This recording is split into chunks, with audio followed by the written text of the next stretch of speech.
የትም ሆናል። አሁንም እነዛ ከንቶች ጋር ነሽ አይደለ? ያስደነግጣል አይደል? ግን እውነታው ይሄ ነው። እኔ ቤዛን ከልጅነት ጀምሮ ነው መወዳት። መውደድ ብቻ አይደለም እነርሱ የሉም እንዴ? ሳሚ የሆነ ስራ ለማናገር ብሎ ሄዷል። ቆይ እና በመጨረሻ የራይድ ሹፌር ልትሆን ነው? የራት ግብዣዬን ለማስቀየስ ይሆኛል። አታስቢ። ሉላም እያወቀችኝ ስትመጣ በደንብ ትወደኛለች። ለዚህ ሁሉ ተጠያቂ ነኝ። ሰው እንዴት በእህቱ ላይ የገዛ ጠላት ይሆናል? ኦሆ እኔን እንኳን ተወኝ። እኔ የሚዋጣልኝ አንድ ነገር ብቻ ነው፣ ሚሪንዳ በዳቦ። እኔን ከዛ አሪዮስ ጋር አንድ ገበታ ላይ ቁጭ ብዬ ራት የምበላ። አሪዮስም አልሽው ሌላ። ያ ሰው የህይወት ምዕራፋችንን የምንከፍትበት ቁልፍ ሰው ነው። ቆይ ካልፈለኩስ ታስገድጂኛል?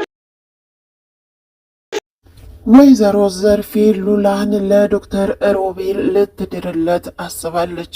ሉላ ግን እኔ ከዛ ሰውዬ ጋር በፍጹም አልሆንም፣ ተስፋ ቁረጪ እያለች ለአክስቷ እየነገረቻት ትገኛለች። ይህንን ነገር የሰማችው ቤዛም እኔ ለምን ሉላን መስዬ ዶክተሩን አግብቸው አልቀመጥም እያለች ትገኛለች። ነገሮችን ሁሉ እዛ ሆኜ ማስተካከል እችላለሁኝ፣ ስለዚህ እኔ እዛ ልግባ፣ እሷ እኔን መስላ ብዙ ነገር እንዳደረገች እኔም እሷን መስዬ ነገሮችን ላስተካከል እያለች ትገኛለች። ሱራፌል ግን በዚህ ሀሳብ በፍጹም አይሆንም ብሏል። ሰላም ጤና ይስጥልኝ ውድና የተከበራችሁ ተመልካቾች እንዴት አላችሁ? እግዚአብሔር ይመስገን እኔ በጣም ደህና ነኝ። በያላችሁበት ሰላማችሁ ይብዛ እያልኩ ለዚህ ቻናል አዲስ ከሆናችሁ ሰብስክራይብ፣ ላይክ፣ ሼር ማድረጋችሁን አትርሱ። እንዲሁም ላይክ በማድረግ ቪዲዮውን ጀምሩ። ዛሬ ደግሞ ቤዛ ድራማን ክፍል 78ን ይዤላችሁ መጥቻለሁ። እስከ ቪዲዮ ፍጻሜ ድረስ አብራችሁ ይቆዩ። እጅግ ተወዳጅ የሆነው ቤዛ ድራማ እንግዲህ በዛሬው ቀን ደግሞ እጅግ የተለያዩ ነገርን አሳይተውናል። ይህም እንዴት አድርገን ወደ ቤታችን እንመለሳለን የሚለው ቤዛንና ሱራፌልን እጅግ እያሳሰባቸው ይገኛል። በዚህም ደግሞ ሉላ ልታግዛቸው ፈቃደኛ ናት። ሳሚ እንግዲህ ሉላን ጠይቋት ነበረ። ያልኩሽን በሙሉ ትፈጽሚያለሽ በማለት ነው እየተናገረው። ያን ሁሉ ደግሞ የምታደርግ ከሆነ አሁን ተለሳልሳ አክስቷን የማትቀበላት ከሆነ ሀብትና ንብረቱን ነገር ግን የቃሏን ሁሉ ሰጥታ ምናልባትም ልትታሰርም ትችላለች። አክስቷም አሁን ላይ ባደረገችው ነገር ገና አልረካችም። ጭራሽ ሌላ ተጨማሪ ነገሮችን እየፈለገች ትገኛለች። ይህም ደግሞ ለዶክተር ሮቤል ሉላን አሳልፋ ልትሰጣት ነው። ሉላ አታፍሪም ወይ? እንዴት እንደዚህ ታደርጋለች? ከዛ አሪዮስ ከሆነ ሰው ጋር በፍጹም አልኖርም እሺ በማለት ትነግራታለች። ነገር ግን እሷ እንደምንም ብላ ጭራሽ እራትም ቤት ልትጋብዘው እንግዲህ ጠርተዋለች። ሉላንም ለባብሽና ወደዚህ እንድትመጪ እያለቻት ትገኛለች።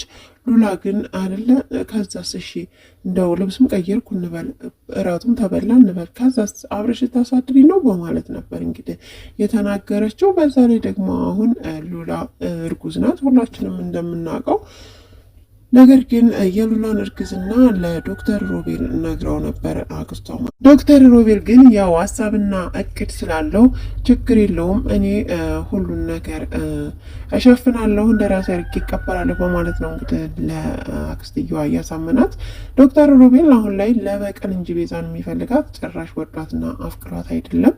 ወንድሙ ሱራፌል ራሱ በፍቅር ወድቆ ባለበት ሰዓት እንግዲህ ተለያይ ተፋታ፣ እንዲሁም እንግደላት እንፍለጣት እያለ ነው የሚገኘው እንጂ በጭራሽ የፍቅር ስሜት ለሷ የለውም ነበረ። ነገር ግን ዛሬ የሰማነው እጅግ አስገራሚ ነው። ምንድነው?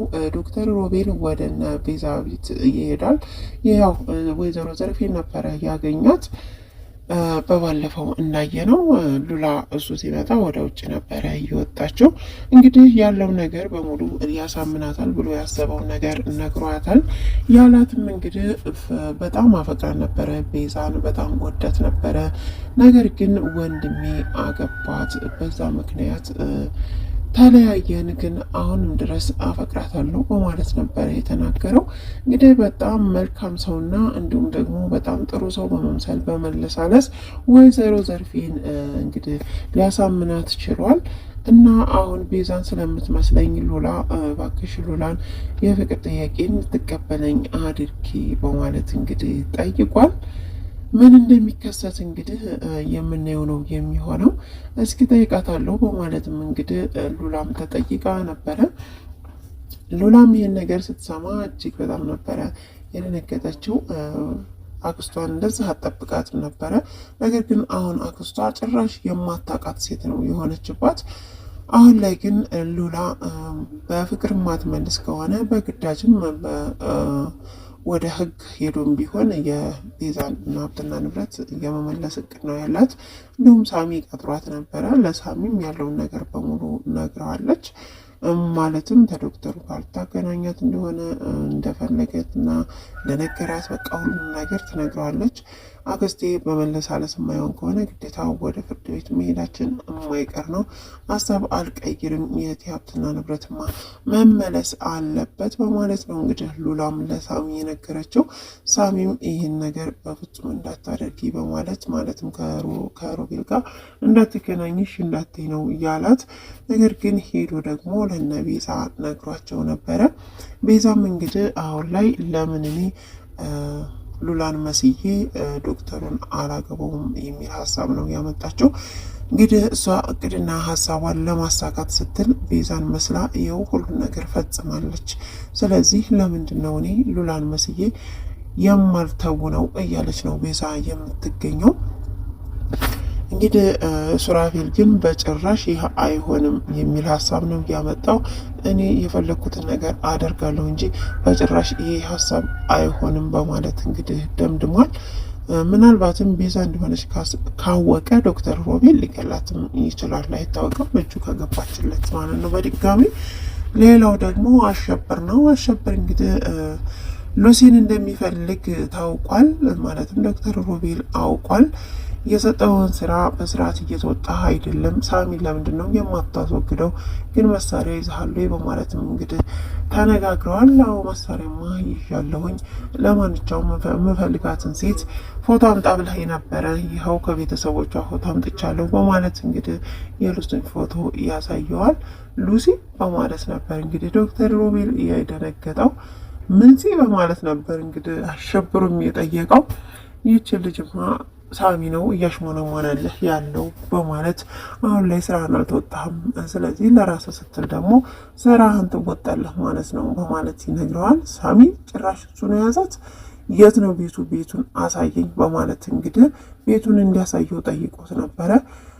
ዶክተር ሮቤል ግን ቆይ አሁን ቤቱን ባሳይህ ሄደህ ምን ልታደርግ ነው በማለት ነበር እየጠየቀው። ያው ሽብሩም እንግዲህ በስተመጨረሻ ቤቱን አግኝቶታል።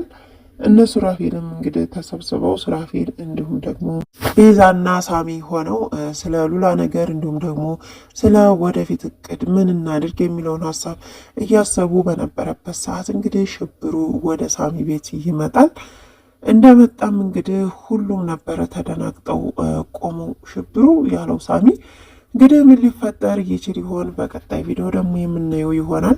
እስካሁን አብራችሁ ስለቆያችሁ እጅግ በጣም አመሰግናለሁ። ለዚህ ቻናል አዲስ ከሆናችሁ ሰብስክራይብ፣ ላይክ፣ ሼር ማድረጋችሁን አትርሱ። ያላችሁበት ሰላማችሁ ይብዛ። ሰላም ለሀገራችን፣ ሰላም ለሕዝባችን።